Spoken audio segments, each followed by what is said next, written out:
Hey everybody, I'm back. John Alite, ex-gangster, ex-mobster, advocate for kids, advocate against criminal life.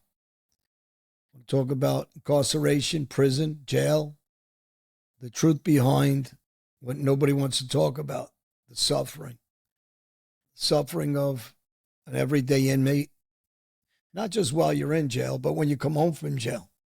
I know what you want to hear about the glamorous parts, the parts of the traveling, owning nightclubs, fast cars, girls, the usual, the uh, the glitz, the glamour, the clothes, the jewelry, all the short-lived things that don't last long if you stay on the street. You don't want to talk about the suffering from the acts that you committed, murders, the violence, the stabbing, the baseball bat beatings, the stabbings and the battings and the shootings against you. And then eventually, where we all end up in the cemetery or in a prison. And anybody, the more serious you get, the more serious time you do. And while you're in those prisons, you leave your family. And this guy's just recently lost his mom, did a lot of time in jail. And you reflect back and say, I lost all those years spending time with my family, whether it's your mother, your father, your grandparents, because life moves on. And while you're in prison, they die, they get sick. Your children grow up without a parent, whether you're a woman or a man in prison. And you start to realize as the years go on, not as a young guy, because as a young guy, we don't understand it. We all go to jail, we come in and out, and we think it's worth it. And it's part of your education on the street that you must do some jail time. But when 5 and 10 and 15 years go by and you see your life go by, and now it's coming to the summertime, it's spring, and you have inmates. They're going to spend their life, some of them, the rest of their life in prison. Well, other guys are taking their family or their kids on vacation. They're going to the Bahamas. They're going to Europe. They're going to the beach. They're laying in a tanning booth somewhere. They're going to go for a steak dinner at night. They're going to walk in the park with their girlfriend in a nice breeze or with their wife. Or they're going to go to a park and play ball with their kids. And those guys in jail, they know what I'm talking about. And then you have the trolls out here. They never spent a day in jail. Or they spent a year or two. And they think they know what it is to get a life sentence. Or what it is to do 30 years. And they don't understand. Or they do understand. But they want to be phonies. They don't want to help the next kid so they don't suffer. They want to behave as if they didn't cry in those cells, which they did. Crying because of physical pain, emotional pain, loss of life of somebody in their family, the destruction of their family, all the things that nobody wants to talk about because they're hard subjects. It's easy to talk about my nightclubs and all the fun I had, but it's not easy to talk about the personal trauma that you suffer, your family suffers, the loss of closeness between a father and a son, a father and a daughter, or somebody like myself, after all the years of prisons, you come home and try to reestablish your life and you lose your daughter. There's no pain like that. You can't get those years back. And any of you that experienced this, they know what I'm talking about. Years of solitary confinement, years of being black boxed, belly chained, leg iron chained, time without conversation to know if your kids graduated, to walk them through their graduation, to walk them through a prom, to walk them down the aisle when they get married. There's so many guys that lost the opportunity to do all those things. And the thing is, you can't recapture it. As much as it hurts you, it's going to hurt you every day for the rest of your life. And whatever effect it had on you, it probably had double and triple on your children. And as a young guy, we're selfish and we don't understand it. As you get older, you understand the mental suffering, that family members and your children have without a dad and mom around.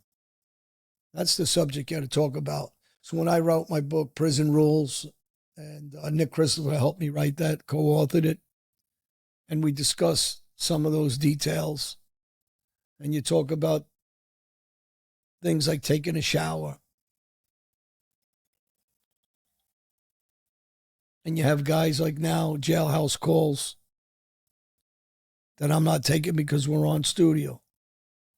That you got to understand, you walk to take a shower and you take for granted when you're in your house and you can sit in a tub.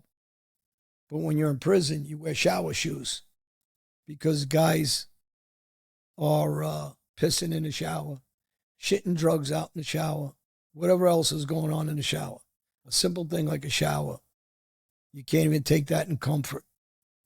Your food, you're eating food that's probably cost the government about $1.20 a meal. You wouldn't feed it to your dog or cat on the street, but we eat it in prison. So when, like last night, I'm out at Ruth Chris having dinner, a steak dinner, and having a drink, and there's people in prisons that are suffering, friends of mine, family members of mine that are in prison, and they don't get the luxury of what we get. You forget what it is to put on a nice sweater, a nice pair of loafers, shorts, and just relax and sit by a lake or park or a beach. And when you have the insecure guys giving these kids a false belief in a life that's a dead end, that's a life of pain and suffering, those same guys are giving, either they don't care about their family members or they don't care about their children to even give them the belief that this life is worth something. They can't possibly love their kids or just too insecure to tell their kids the truth, that they were in a jail cell suffering or they were crying or they were frustrated or the violence or the fighting that goes on with it. Those are the jail stories and the mob stories we should be telling. Guys that never came home to their family again and died in prison, whether they died of natural causes, suffering through cancer, or they were murdered in prison. That's the reality of that world. The retribution of whatever you did on the street may follow you into those prison cells. When you shower and they chain you with one arm to the bars, so you only shower with one hand.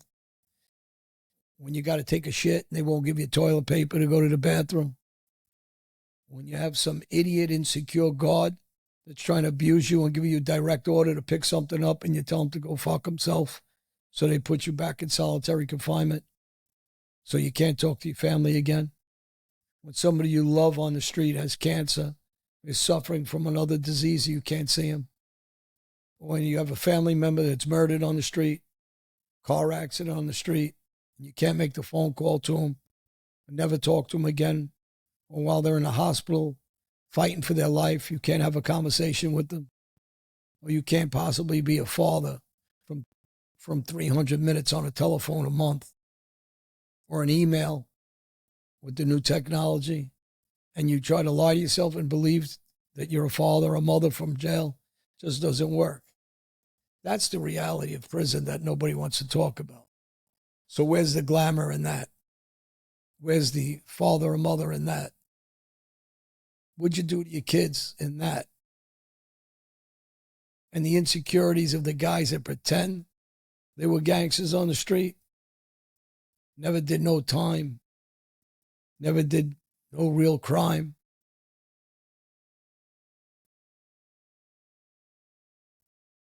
You guys answer it.